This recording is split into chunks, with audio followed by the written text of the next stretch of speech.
Valerie and Renee, cake, okay? What do we all have for cake today? Does anybody have their cake? I have chocolate brownie. And that was made by, said, me, husband and child. So they were at the writing again, so that's the brownie. Valerie, one of our speakers, has got a very appropriate Scottish cake here. Ranald Rickson, what do you have today? I'm going to pick on people. Oh dear, shamefully, Jenny, I've just got a biscuit. I still need to hone some of these culinary skills, so apologies. No, you're allowed to do that. I'm going to then pick on people randomly. Katrina Haston, what do you have sitting with you? You need to unmute. I've got a cup of tea. I've not long finished my breakfast and I really don't feel like eating cake. You're allowed. Sarah Foreman, what do you have sitting there?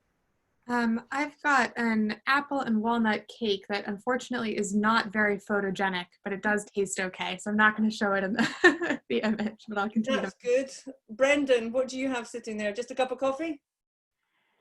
No, I timed it all wrong. I've got no coffee and no tea because I was up at 5 and I've had my breakfast and the snack since. Ah, wow. Okay, that's dedication at 5. And Jenny from Finland is with us. Do you have anything? Because it's lunchtime with you at the moment. Yeah, I have a cup of tea. We have a cup of tea. Good on you.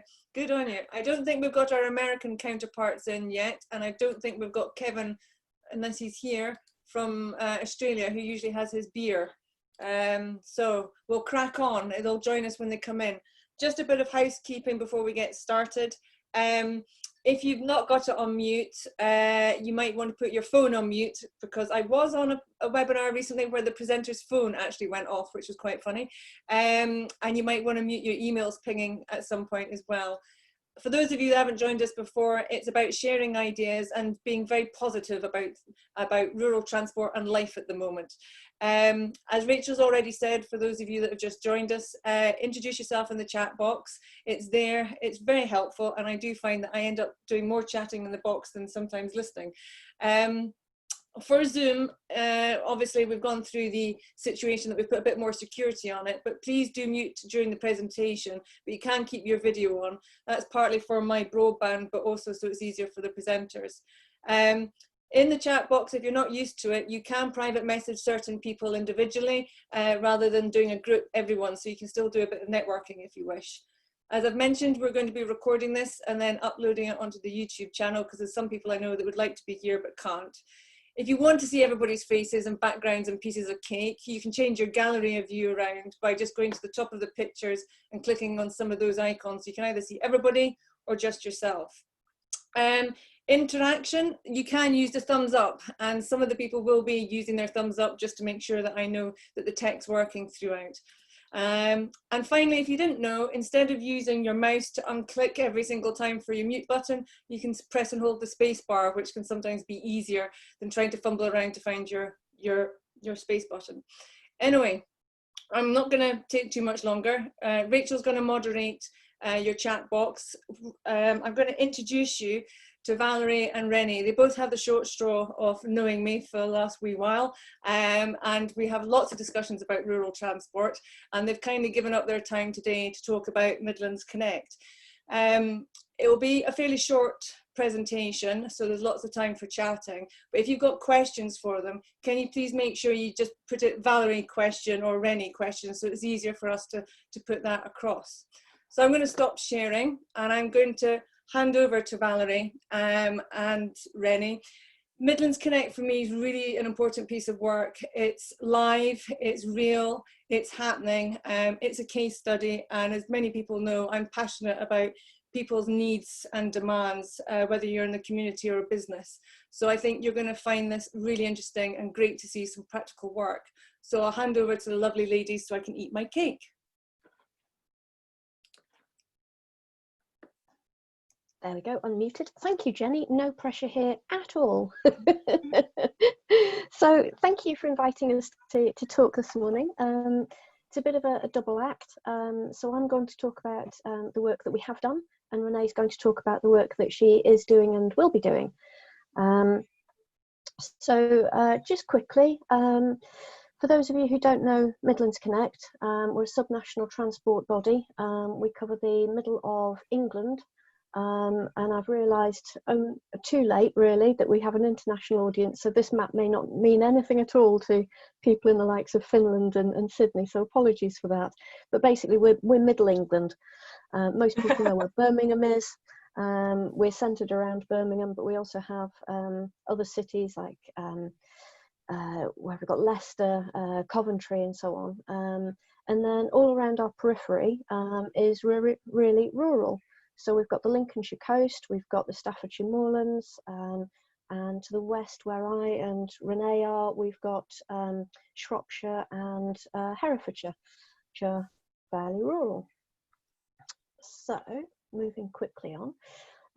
So last year there was a group of partners and ourselves, there was 4 local authorities and a local enterprise partnership, got together and commissioned the University of Lincoln to do some work for us. We started with the human, community and business needs first, excuse me, before looking at any solutions or any of the tech that could be involved. And the output, which I will get to at the end of my bit, is a toolkit that transport planners and so on can use. So some of the key findings in the orange box, I don't intend to go through because I imagine everybody knows exactly what they are. There were a lot more findings than that, but they were the kind of summary, if you will.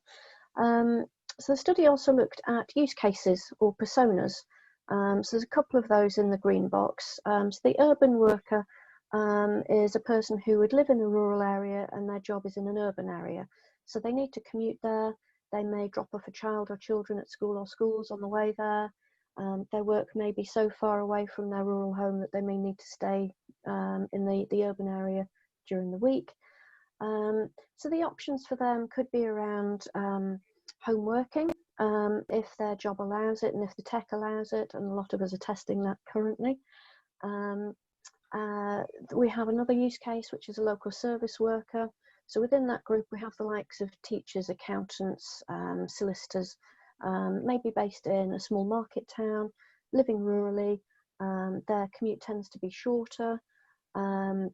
So their options to change how they commute, it could be cycling, it could be e-bikes, it could be demand responsive transport or ordinary normal public transport. Barriers, obviously, public transport isn't always available. Some rural roads are very off-putting to people cycling when they're not used to it. So we looked at a whole host of use cases and personas and what their opportunities and barriers might be. And one of the conclusions is there in the black box, that our issues in rural areas for communities and businesses are substantially different to those in the urban areas. And that being the case, we don't think it's wholly appropriate to test and pilot all new ways of working in urban areas and just expect it to trickle down to rural areas and for it to work. So we also looked at the geography of need. So starting from the bottom up with the last mile, which generally is a lot longer than the near urban scenario. And we've been stressing that in conversations with DFT. So starting with the last mile and those options through to the villages and rural fringes, market towns and so on. So looking at what's generally available, what may work there, what some of the barriers in those areas are. And we also had to bear in mind facts like, for example, in Shropshire, 90% of our businesses are very small, employing 4 people or less. And that tends to be the same across our rural patch. But within the work, we found some really good and exciting examples of what companies are doing to resolve rural transport issues. So we've got Jaguar Land Rover. They've got a rural factory, and many of their workers are from the cities nearby. So JLR put on buses to get people to work, which solves a whole range of issues, as you can imagine. We also have Kingspan Insulation Company in Herefordshire. They're working with Enterprise, which is a car share car hire company. So Kingspanner are supporting their workforce to get to work by public transport, giving them the confidence that there's a carpool there for them to use if they need it. So if they have an external meeting, or if they have caring responsibilities that crop up, or an emergency medical appointment that they need to get to, there is a carpool there available for them to use. So it's building that confidence to leave their own car at home or not have one and use public transport. So one of the outputs from the study was this framework, which you can see a small corner of on the slide. And I should say that we're happy to share the report summary. It's just a technical summary at the moment, and also this framework and toolkit that I'll come on to. Happy to share those with you if you email one of us afterwards. So the framework, down the left-hand side on the vertical axis, we've got the rural needs. So you can see two there: community cohesion and accessing key services. So also down the left-hand side, we've got things like education and training, accessing employment, business growth, and health and well-being. And then across the top, the horizontal axis, we've got the tools that are available. So you can see existing public transport, we've got self-drive, car share, ride share. We've also got enhancing existing public transport, electric mobility, autonomous vehicles, and hubs. Some of the barriers to implementing some of those tools are highlighted in a purpley pink colour. They can include things like a requirement for better or good communications provision. So you can have things like real-time information on buses where they exist, and also the appropriateness of that tool for the intended people. So you need to think about less able people, young children, older people, what their needs are, what they're willing and able to use, and what's appropriate for them. So this is my last slide. So on the printed version of the toolkit, we have it's an A3 sheet. One side is the framework, the other side is the toolkit. So it's intended to be a really quick sort of reference to hand out to the likes of MPs, council leaders, council officers, and just say, look, this is a really quick summary of the work we did. These are the generic rural needs. Here are some tools, some options for how you can improve access and mobility in the rural area.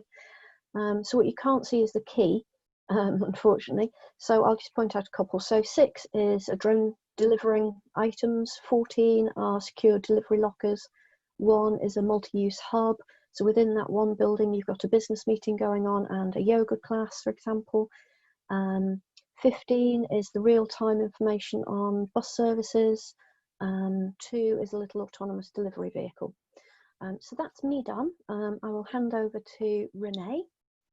Okay, so I just wanted to focus in on hubs really, because that's one of the tools listed in the toolkit that Valerie showed you 2 slides ago. So the study looked at sort of 3 broad options of serving rural mobility needs, and so that's taking people to places, which is the traditional way of doing things, and it's worth noting that, you know, the more specialized the trip is, the further the need is to travel. So for example, you know, to go for your local shopping, you can go to the corner shop that might be in your village, but if you need to go for specialist treatment at the hospital, that could be a significant journey. So there's that. Then taking goods and services to people. So this is where hubs come in really, or at home. So you know, this could be online surgeries. This could be a GP or other medical things, other medical services coming into a hub to provide clinics and things like that. And it could also be things like increased home delivery, which of course at the moment is being tested quite rigorously. And then finally, there's replacing transport with communication. So this is where you look at people working from home, home-based learning provision. So and of course during COVID, due to COVID-19, this is already happening. And then it must not. You know, we need to remember that there is a social aspect of this as well. So if people get more services offered into their homes, that means they don't get the social interaction that they might normally get. So there is a risk of isolation, and that's something that we do need to bear in mind. And then hubs could also be used for co-working. So instead of trekking all the way to Birmingham, I could just wander into town and use a desk there. So that way I'm not making a journey, but at the same time I'm also not on my own. And if we could go to the next slide, please. So how could we improve rural mobility? So Valerie already mentioned that typically the last mile is quite possibly a lot longer. So a village is typically the lowest level of organised transport system. So, you know, where the normal sort of bus service might run, and this village could have a last mile hinterland of maybe 5 miles, or it could even be 15 miles. You know, that made the rural area sort of sitting beyond the village, which might include farmhouses and smaller hamlets and things like that. And then hubs could provide a public space with different activities, so they can accommodate multiple local level activities and connect to the other layers of the hierarchical transport network as well. So it could sort of bundle demand for transport services, but also there could be things that you could do while you wait. So things like, you know, an ice cream van or a coffee shop or whatever. And they can have different shapes and sizes. So you could also have neighbouring village with complementary hubs. So instead of having to go to the nearest city, they might be able to go to the next village for one service, and the other village might come to your village for another service. So things like GP surgeries, physio clinics, or nurse visits, or even things like prescription medicine collections, things like that. So that's from the previous phase of the study. So the next phase, if we can go to the next slide, please, is the future of rural mobility phase 2. So this is it's gone out to tender. We're currently evaluating and choosing not choosing, but, you know, scoring for finding which tender is the best one to go with. And what we want this tender, this next phase to do is we want them to develop guidance for local authorities, and that would be on the identification of sort of looking at geographical factors and, you know, where the current public transport system is, but also what the community needs might be. And then the other important element of the study, and that's something that we really have no expertise in, is the commercial considerations. So that's things like what kind of level of use or level of demand do you need for this to be viable? What kind of land uses would work best? You know, what kind of broadband connection does there need to be, and all that sort of thing. And then once they've developed this guidance, we want them to actually apply that guidance to have to identify some opportunities and needs within the Midlands Connect area. So that's sort of the next phase of the work that we're about to start. So it's quite an exciting time. I guess we might have more to say in a few months' time once they've actually done it. So this project should run until the end of September, maybe early October. So yeah, we'll see what comes out of that, really. That's kind of all I have to say. So I'm looking across at the other screen because I've bought myself a monitor for working from home, and all your faces are on the right hand side and my slides are on the left hand side. Thanks, Rennie. Thank you. Valerie, could I ask you just to go back to that slide that had the model of the village with the drones, etc. on it, please, for the toolkit? Thank you. I'm just going to go and bring in Julian from Mamba here, if that's all right, and I'm putting him on the spot here because I know Mamba have been developing up a toolkit as well within their project that they're doing in the Baltic regions. So Julian, I just wanted your thoughts on what's been happening here and what you're doing as well over in the Mamba region. Sure. I'm actually not involved in the toolkit itself directly. There's colleagues of myself, but I was more working on the socioeconomic aspects of rural mobilities, and also we have created this database of different projects. So I could mention those, but yeah, I can't say much more, I'm afraid, on the toolkit itself. Okay, well, expand on the Mamba and we'll come back to the toolkit here. I'll be picking on Jenny in a minute as well on this.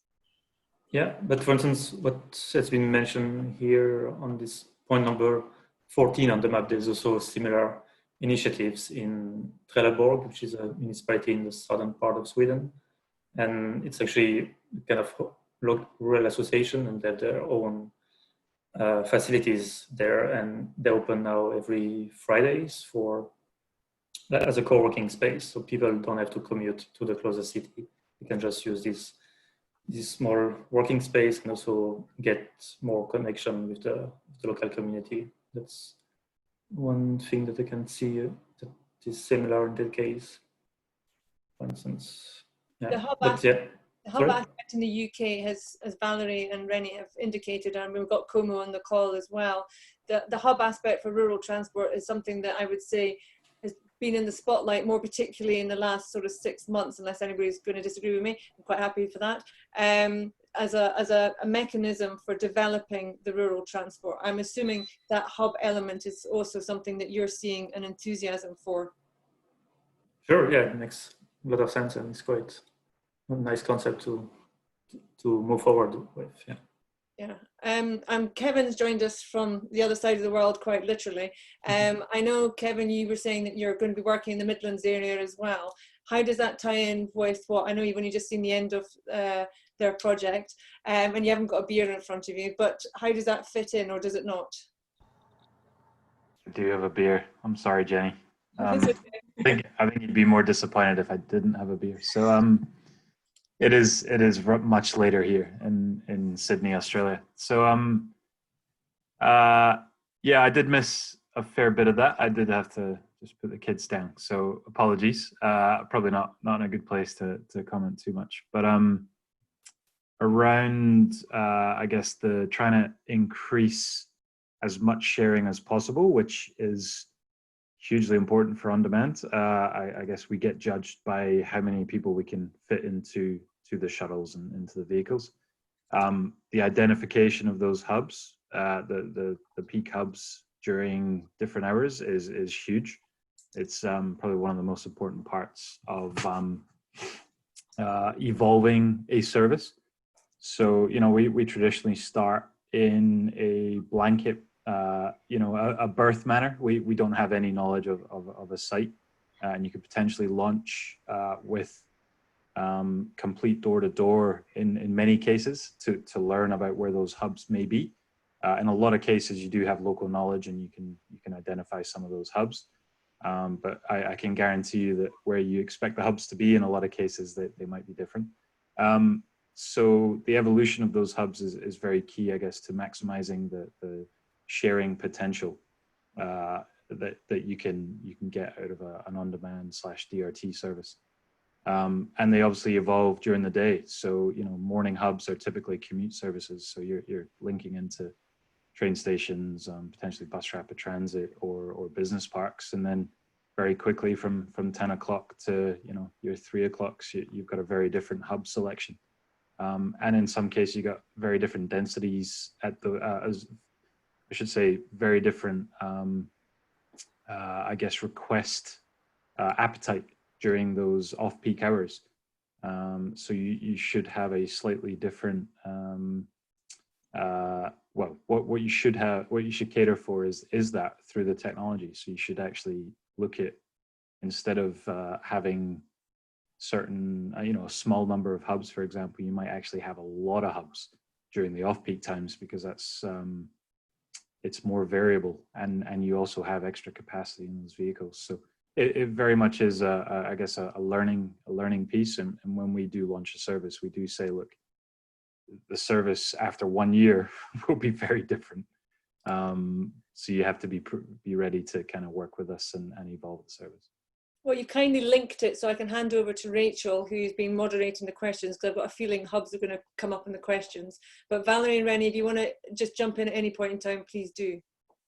Okay, so we've got, do you know what, I'm going to start with the question that I've asked, because I think it's a really good one, if I say so myself. Renee, I'm wondering, do you think that COVID and the current situation will make people more open to the hub model, to working that way? Do you think that's, you know, obviously possibly, not really, I mean, silver lining, but you know what I mean? Yeah, so I mean, I think it would, personally, it would help me have a more structured day, perhaps. And obviously having worked from home, you know, we've got used to not having to make that 1 hour journey or you know, in many cases longer into the city. So I think there's definitely a scope for working from home. I think with the working at a hub is who then pays for it, because you know, if I can work from home for free or I pay £50 a week for working in a hub, I'm not sure which of the two I'd choose. So there is something that, you know, again, that's one of the commercial considerations I think that we would pick up in this phase of the study, hopefully. But yeah, in principle, definitely. And the impact of COVID is actually one of the things that we've asked the tenders to address, or at least think about. Well, that's really helpful, thank you. And we've got 2 really practical questions from Adam Reed, he's a practical guy, who says, are the hubs used for a parcel delivery / pickup centre? Is that something that you guys envisage? And the money question, of course, is how will hubs be funded? I think you probably guessed that would be coming. Yes, well, that's one of the things that we're wondering about as well. So in terms of deliveries, definitely an option. I mean, at the moment, of course, everyone's working from home, so there's probably not, I say everyone, but a lot of people are, so there might be less demand for it. But I think, so my village already has a delivery locker, and it's in the local small supermarket, so there's definitely a scope for it, a demand for it, I think. So yeah, it's definitely one of the things that we're considering. And in terms of the money question, well, that's what we'd like to know as well. So that's what we've actually asked, what the commercial considerations that we've asked the contractors to look at. If I can chip in as well, we're aware already of some sort of workspace hubs that are popping up around our region. There's co-working spaces around Shrewsbury where offices have additional space that they're not using, so they're allowing other people to come in and use that space. There's a place called, I think it's called The Kiln in Worcester, which is a shared workspace, and I'm pretty sure they charge a small fee for people to use their desks and their facilities. And yeah, delivery lockers I think are springing up all around, really. In terms of the funding, it's a really good question, and I think different areas will potentially solve that differently depending on their resources and their partnerships that spring up.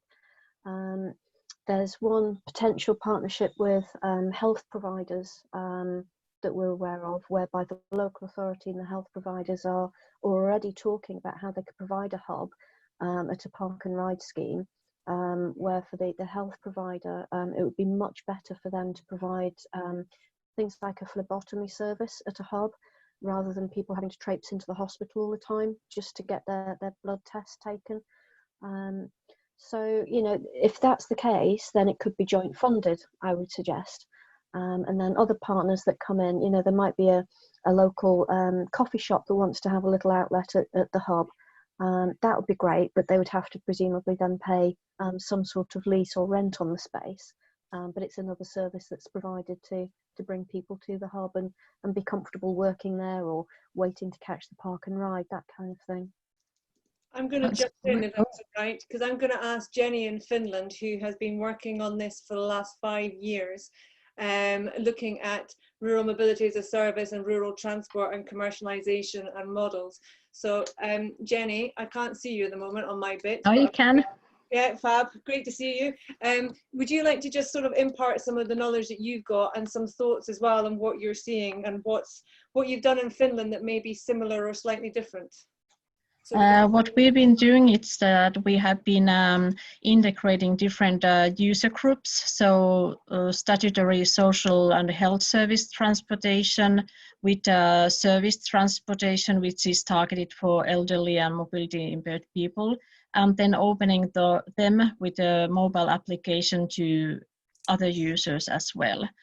So what we see is that this was just a small pilot, but we are thinking that school transportation should be also included, and also other transport services like sharing services and everything that exists, all the services for people and goods and So integrate as much as possible to increase efficiency and be able to offer better I'm services. pretty certain you don't have the answer, because I don't think anybody's got the answer yet. But how's the commercialization and the funding going with all of this? What sort of conversations are you having about how it's going to be funded in the future, and if people are going to work together or not?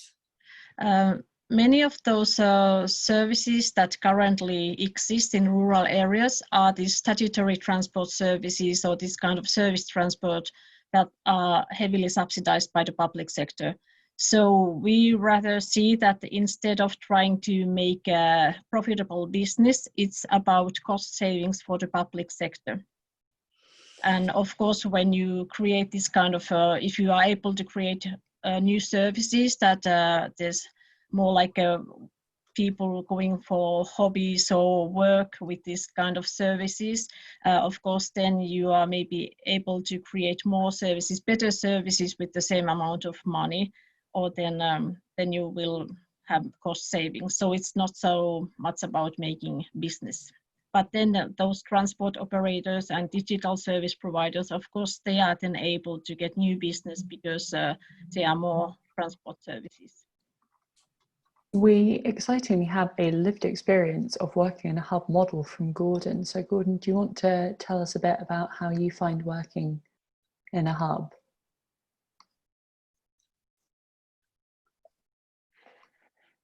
Does he need to unmute? Yeah, I've been He's unmuted. working in a hub for about just over a year until COVID struck, and now I have to work from home again. So I found it a fantastic experience because I was feeling quite isolated working from home. I wasn't enjoying it, and so the hub has given me a sense of just social connection and also business connection. I got a lot of useful business information from other people just through conversations at the hub.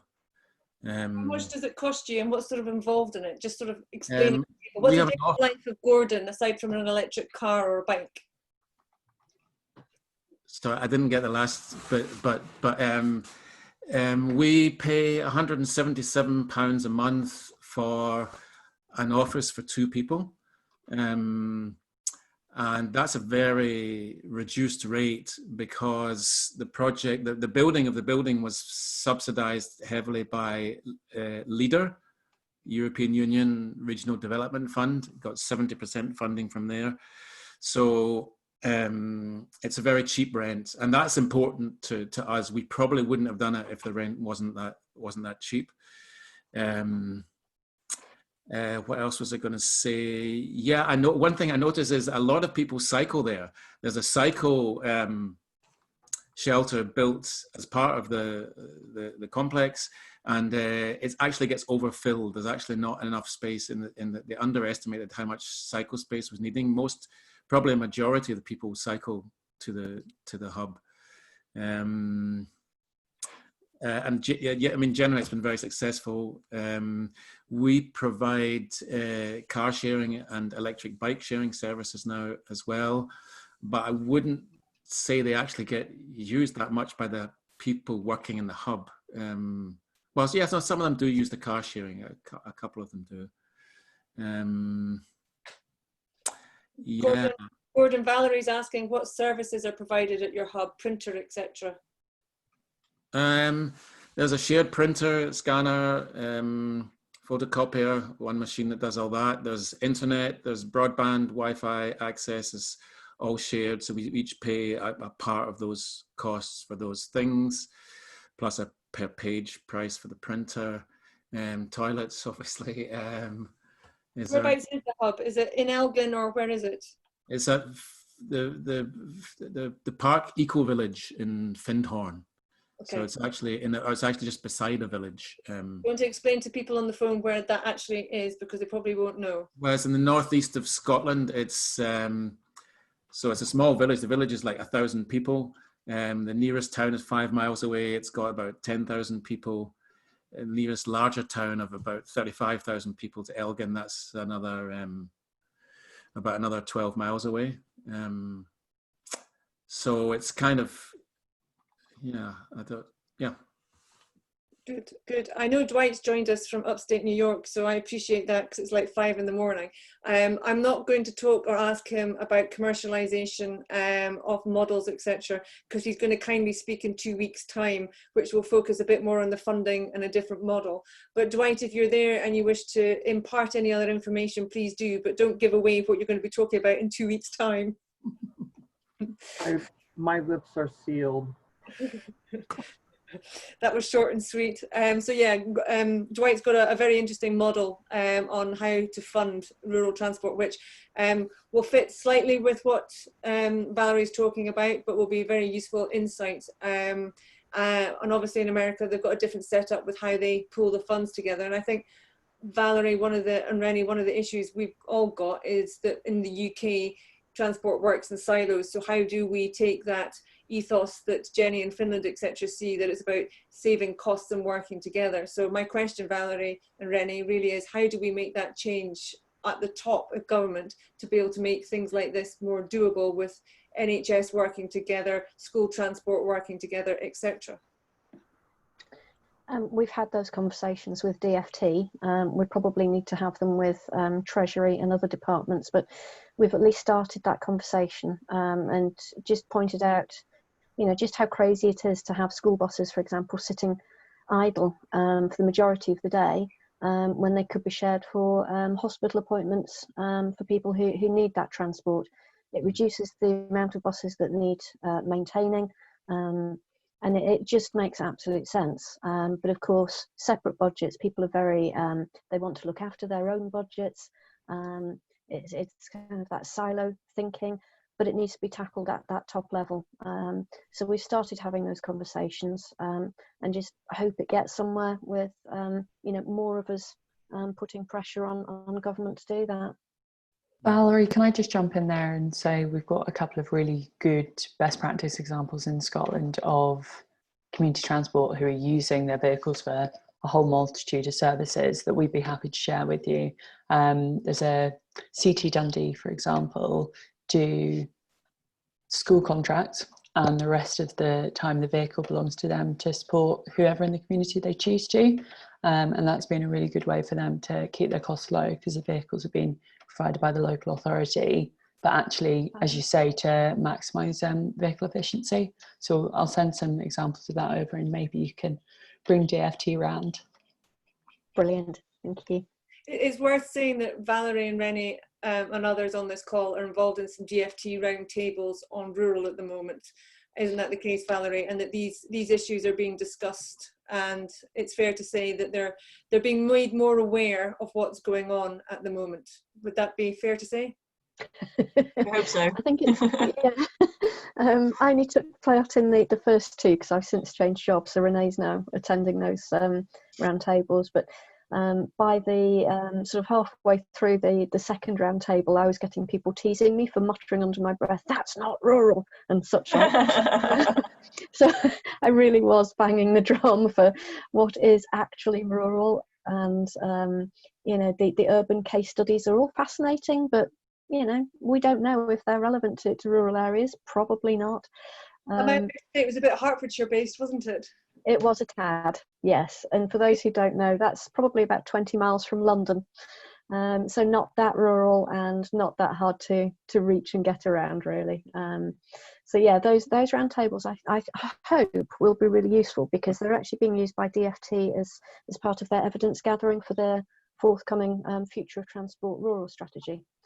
Well, I attended the DOT one, and actually the issue about using school buses and for different things throughout the day was actually discussed there. So it's been insightful because they didn't even think, the DFT guys didn't even think about the problems that we all know, which was, why would you want to walk or cycle on a rural road where it's 60 miles an hour?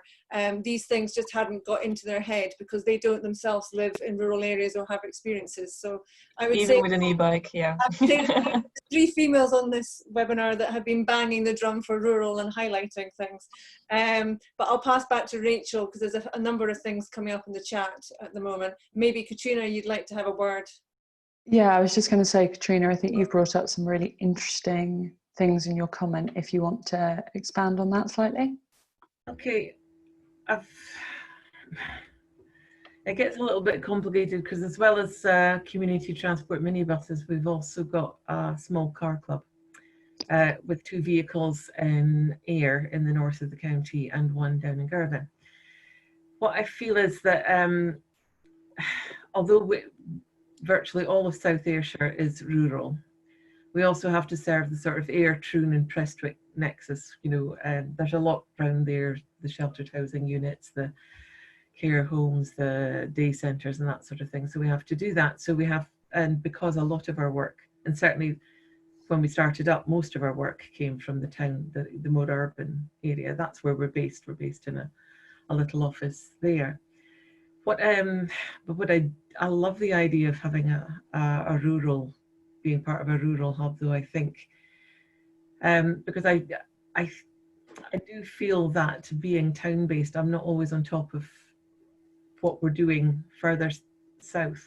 You know, if something, say, goes wrong with a bus in Girvan, I'll have to ring up one of the drivers and go, Willie, do you think you could take this bus up to Dehorns or something like that? And I'm not really totally on top of everything that's going on, and I would feel much more on top of it if we were based in a rural hub, probably somewhere between halfway down the county or something like that.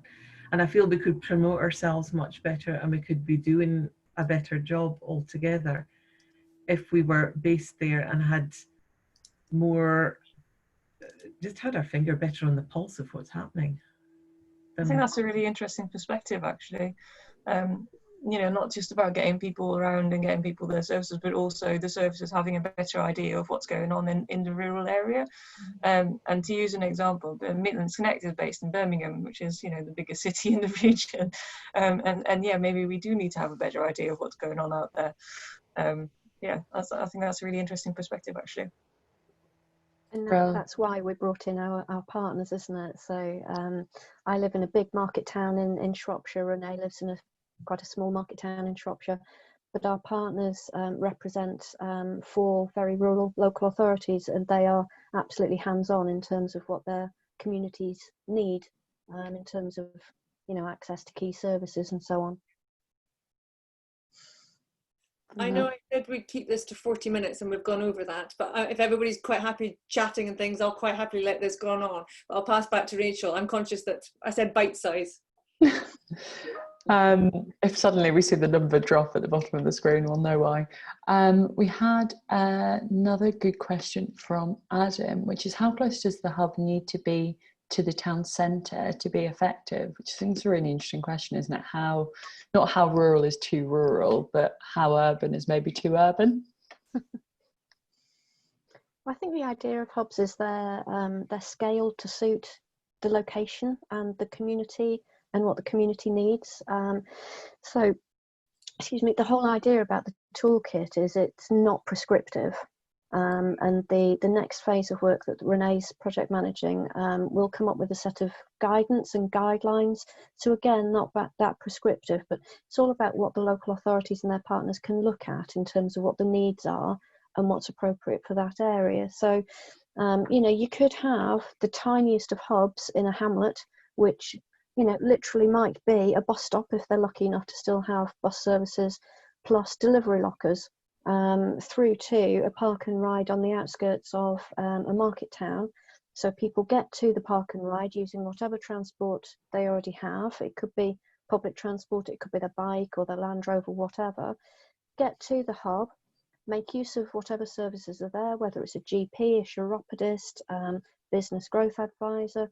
They might have a meeting there for a couple of hours, then hop on the park and ride to get into the market town, to use their usual local shops to get their groceries, their clothing, meet a friend for a coffee, get the park and ride back to the hub and go home. So it's all very much around what's appropriate to that settlement. And I think if we're looking at a hub in the centre of the market town, there could then be the possibility of it duplicating what the market town already provides, which isn't what we're looking at all. I don't know if that's answered the question, really.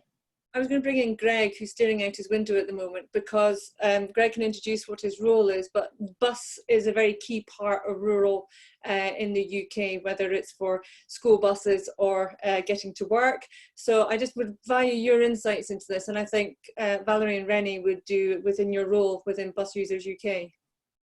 Yeah, certainly it's interesting, you know, a comment about school buses. Say who you are and your background. So they Sorry, know. sorry, I'm Greg Mackay, Director for Bus Users in Scotland. So we represent bus passengers in Scotland, and obviously part of Bus Users UK, so across the UK. So we're the voice of passengers. Also in Scotland, we monitor bus services on behalf of the Traffic Commissioner. So we have a team of staff basically under normal circumstances are out daily looking at bus services and how they operate. You know, and how punctual they are, information at bus stops, accuracy of that, etc. Standards of the vehicle, standards of driving, customer service, etc. Basically everything that a passenger would face or see when they make a bus journey.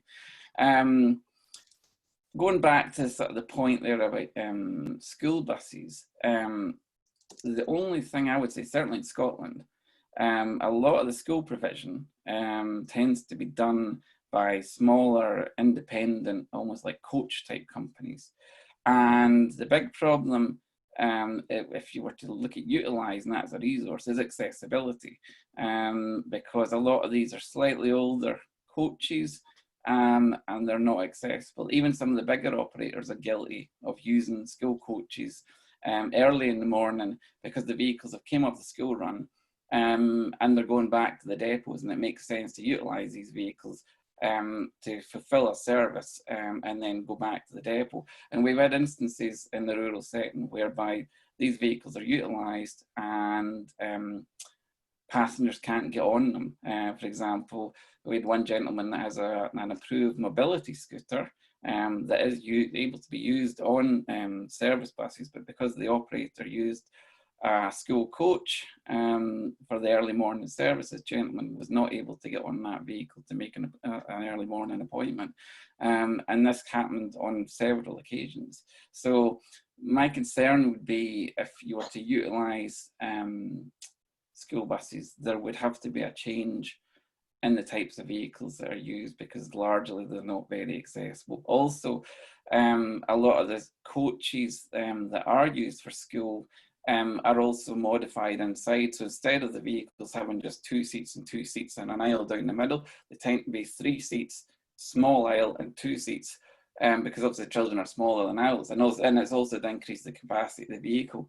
And for an adult, again, that's not very accessible for them to walk down the aisle, and also the seats are closer together too.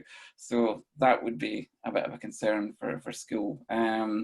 And also in terms of just like talking about rural transport as a whole, the biggest issue that really faces passengers across Scotland is the use of interurban coaches, which Scotland relies very heavily on. And unfortunately, the sort of PSVR regulations around coach design are very antiquated and don't take account of accessibility. The vehicles, as long as they're accessible for a wheelchair user, that's really the box ticked. And unfortunately, for anybody else, you know, a lot of these vehicles are just not accessible because there's high step entrances on them, or they have to access another floor for where all the seating are. The wheelchair user might be in the lower level, but all the seating is on the upper level. And also in terms of, you know, how many stop bells there are on the vehicle, things like that, and just general sort of visibility inside the vehicles. It can be quite dark.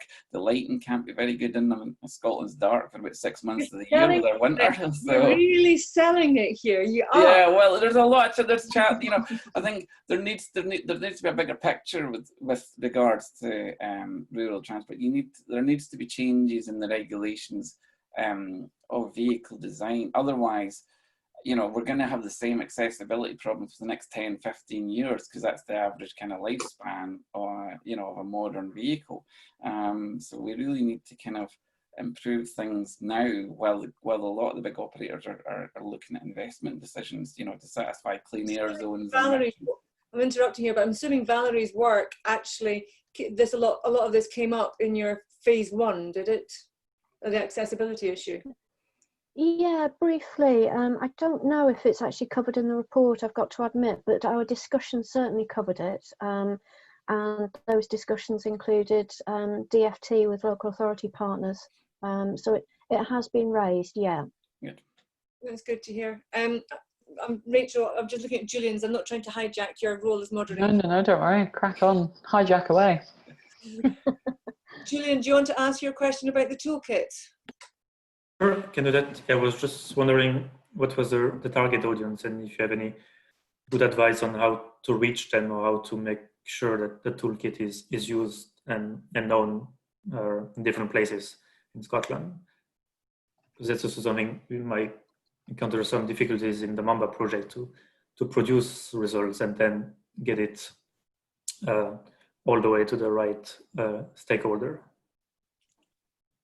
I think that's always an issue with work like this, isn't it? Mm-hmm. Right. I mean, the target audience really is predominantly local authorities because they are the transport providers. They would be the ones who would be looking to provide hubs, hopefully, but it would be any of their partners that they'd be looking to work with as well. So, like the health providers I mentioned earlier. So we're looking at the likes of local authority leaders, local authority directors and officers of relevant departments, community organisations, community transport organisations, any of those guys who are planning for transport for rural community transport, community generation, regeneration. In terms of advice on how to reach them, I couldn't offer any, and if anybody has such advice, I think we'd be quite happy to take it. Julian, I had spoken to Hans that maybe there's a way of pulling together the toolkits that's coming through Mamba and Valerie and other places and actually pulling them together into one place so that it's common place for people to get them and it's easier to spread and it's a joint effort, because obviously Valerie's had quite an international audience today, but they've done other webinars, etc. as well. So the word's getting out there. So it's how we can work together, I think, is the key within rural transport to get the message out there. So that's something we can continue chatting about. And Jenny, on that particular part, that's something that we could look at and have Innovation Nation look at and do, which is not a problem at all. Do you want to just explain, Rob, who you are to those that don't know you? Yeah, apologies. Sorry, I'm Rob Furlong from the KTN and Knowledge Transfer Network in the UK. And my involvement is about innovation and transport innovation. So rural is very much part of that. Part of the work I've been doing with Innovate UK is to have one place where we can put resources for projects, and it's called Innovation Nation. It will be going live next month. We've got some prototypes running at the moment. But what we have on Innovation Nation is an area of best practice where we're bringing together studies of best practice or links to places where there is best practice guides for local authorities.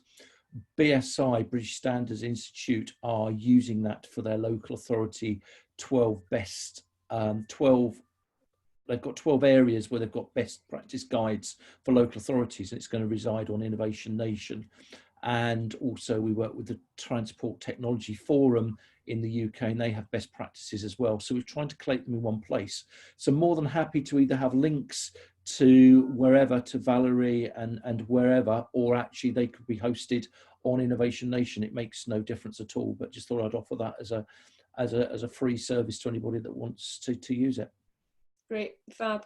There'll be more about that coming out through SRITC as that gets firmed up, and we'll have a cafe, I'm sure, about it. I'm conscious of time, and if anybody needs to go to the toilet, go to the toilet. I'm not going to stop you because you're in a cafe and you can go whenever. But over to you, Rachel, before we conclude. Okay, so let's wrap up. One thing I think that's coming through a lot in the chat is if you would like a copy of the toolkit, then do just get in touch with Valerie and Renee, and their emails are there in the chat. If you, I'll copy them into a final message when we're finishing up. We'll put it in the email distribution as well, so it's all out there. Otherwise, Valerie might have 100 emails. Be used to it. Valerie's been doing talks for the last few months.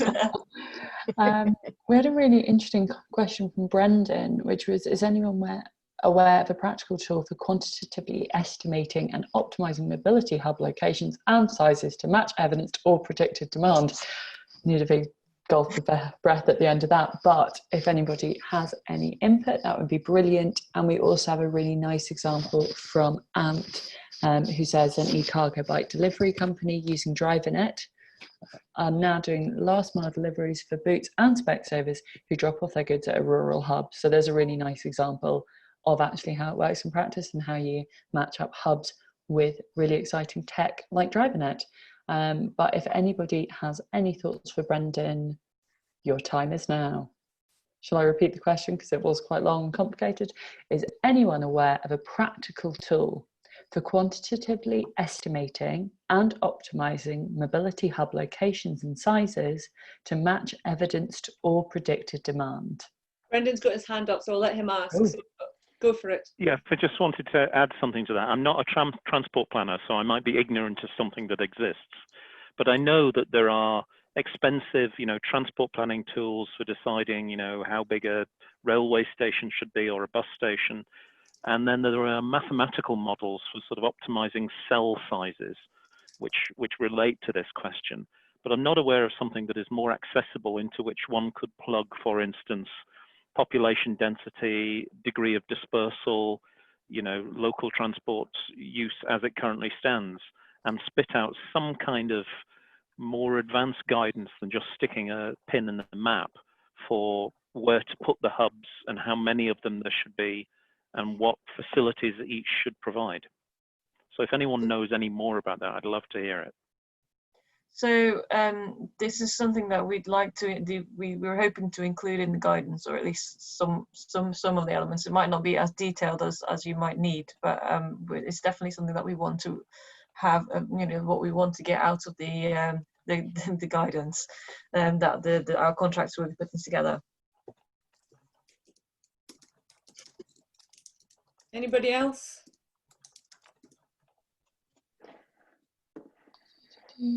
Okay, well, Brendan, if you want to go on to, and it ties in neatly, to the LinkedIn group that we've got, which is Rural Transport Innovation. If you go, I moderate it with Alex and Rob and a few others. We'll let you into it if you're not already a member, and anybody can join this, it's on the call. It's an international one. You might want to put the question up there, and we've got quite an international audience. You might find some useful answers to it. So yes, just highlighting that we've got the Transport Innovation Group on LinkedIn. There's quite a good banter that goes on in it. I have to say a big thanks to Renee and Valerie for doing this. I know you've done a number of things, I'm going to say webinars, but we're a cafe over the last couple of months. So I really appreciate your time in doing this. And I know that people near and far have definitely learnt from your experiences. And we look forward to having you back in the autumn as your double act to hear about phase 2. Because Valerie, you're not getting to go away, is she, Renee? She's got to stay involved. Yeah, I'll keep dragging them back in.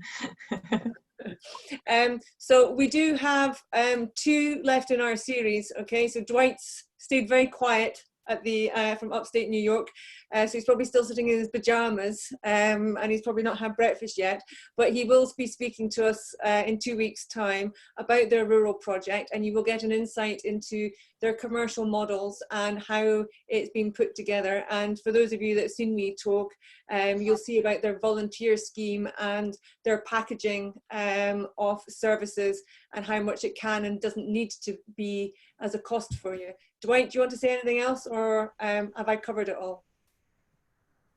You're doing an excellent job, Jenny. And so thank you very much. And I look forward to joining everybody on the 19th. Fabulous. I can't change the time from 10 o'clock because realizing that we've got a 15-hour time span between everybody that's on the call, we're just going to have to stay with 10. So Dwight's going to get up very early. 26th of June, we'll be talking about what's going on in Orkney. And then you'll be glad to hear we're going to have a bit of a break. Okay, there's going to be no cafes in July.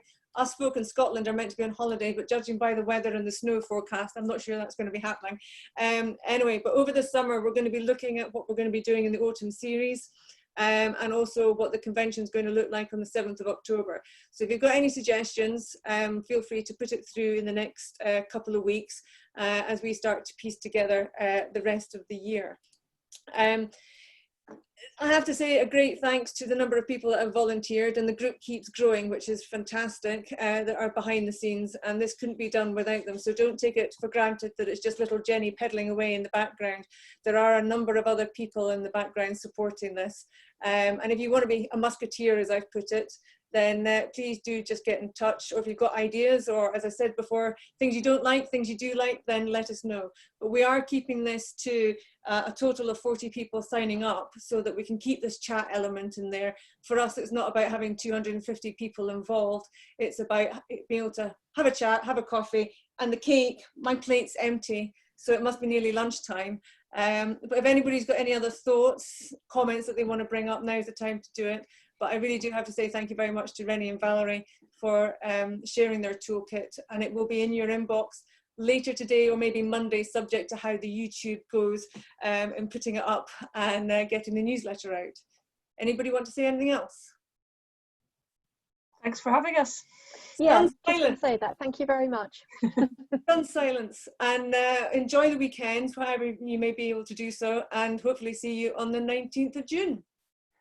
See you soon. Bye. Thank you. Bye. Take care. Bye-bye. Thanks all. Bye.